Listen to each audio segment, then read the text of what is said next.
নমস্কার, পজিটিভ বার্তার সৌজন্যে বিকাশ টক শো থেকে আমি সঞ্জিদা আজ উপস্থিত হয়েছি। আমাদের মধ্যে উপস্থিত রয়েছেন বিখ্যাত শিক্ষাবিদ জয়ন্ত ঠাকুর মহাশয়। আমাদের দর্শকবৃন্দদের কাছে আমি স্যারের পরিচয় করে দিই। স্যার, একটু আপনার পরিচয়টা দেবেন। নমস্কার, আমার নাম জয়ন্ত ঠাকুর। আমি গুসকরা বেনিয়াপুকুর প্রাথমিক বিদ্যালয়ে একজন শিক্ষক। ধন্যবাদ স্যারকে এবং আমাদের বিকাশ টকশোর প্রত্যেকটা দর্শককে আমি আন্তরিকভাবে ধন্যবাদ জানাই আমাদের এই অনুষ্ঠানে থাকার জন্য। আজকে আমাদের বিকাশ টকশোর আলোচনার বিষয়বস্তু হচ্ছে যে মোবাইল আসক্তিতে যেভাবে বাচ্চা এবং ছাত্রছাত্রীরা জড়িয়ে পড়ছে সেটা থেকে কিভাবে দূরে রাখা যায়। তার প্রশ্নের আগে আমি স্যারের কাছে চলে যাব এবং আজকে স্যার আমাদের মধ্যে উপস্থিত রয়েছেন মহাশয় জয়ন্ত ঠাকুর স্যার। স্যারকে আমি বলবো যে স্যার, আমাদের এই টকশোতে এসে আপনার কেমন লাগছে? নিঃসন্দেহে ভালো লাগছে, কারণ টকশোয়ের যে সাবজেক্ট, সেই সাবজেক্টটাই খুব সুন্দর, পজিটিভ বার্তা। স্বাভাবিক এরকম অনুষ্ঠানে এসে আমার খুবই ভালো লাগছে। ধন্যবাদ স্যারকে। স্যারের খুব ভালো লাগছে। আমরা চলে যাব আমাদের মূল বিষয়বস্তুর ওপর।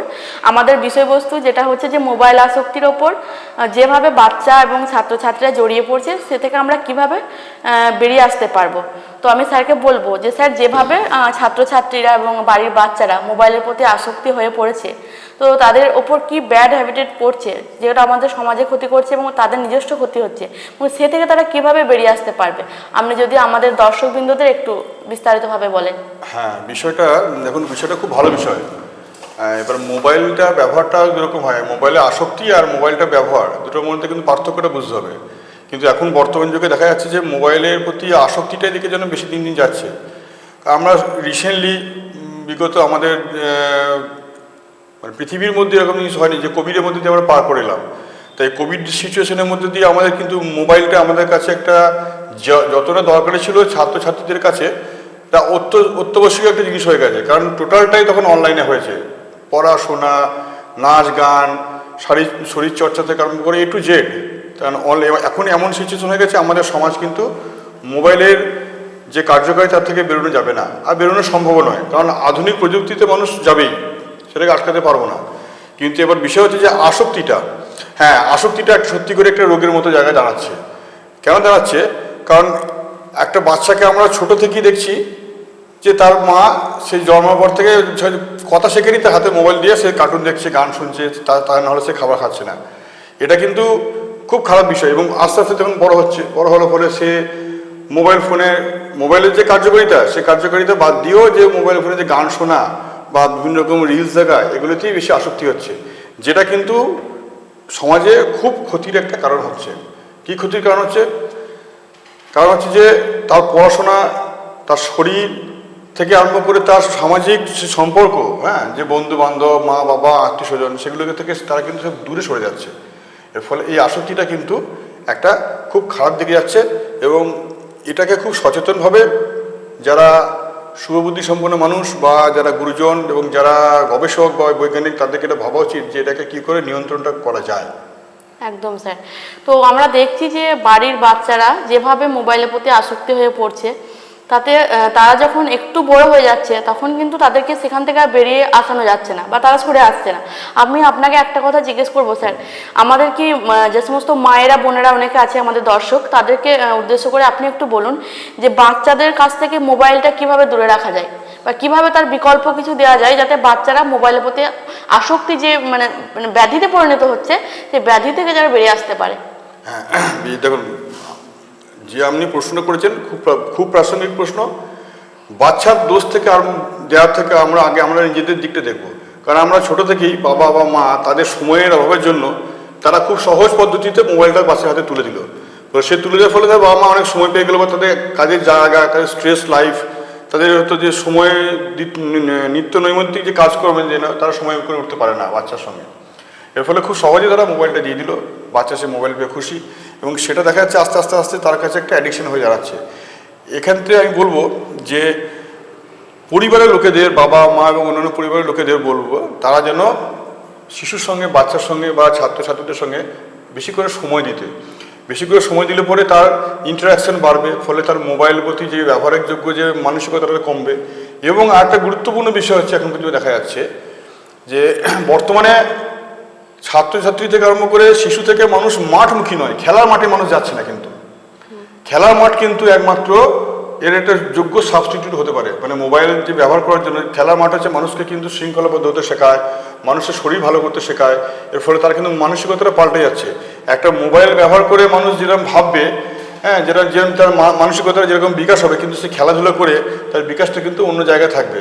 এর ফলে এই বিষয়গুলো বলবো যে যাদের বড়দেরকে এইটাকে একটু দেখার জন্য আমি মানে এগুলোকে অবশ্যই দেখতে হবে ভালো করে। স্যার খুব সুন্দরভাবে এবং সাবলীলভাবে উত্তরগুলো দিলেন।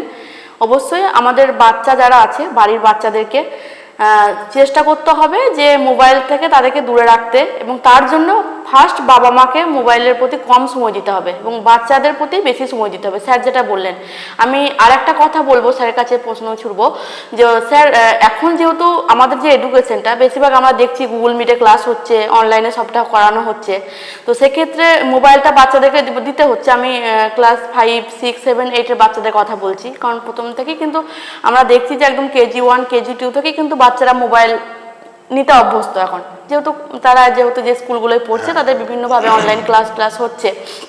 তো সেক্ষেত্রে আমি একটা কথা বলবো যে ছাত্রছাত্রীদের কাছে তো মোবাইলটা দিতেই হচ্ছে অনলাইন ক্লাসের মধ্যে, কিন্তু বাবা মা কীভাবে তাদেরকে নজর রাখবে যে তাদেরকে শুধুমাত্র ভালো কাজেই আর কি তারা ব্যবহার করবে, তারা মোবাইলের যে আমাদের খারাপ দিকগুলো আছে যেগুলো আমাদের ব্যাধিতে পরিণত করছে সেগুলো কী করে তাদেরকে দূরে সরাবে?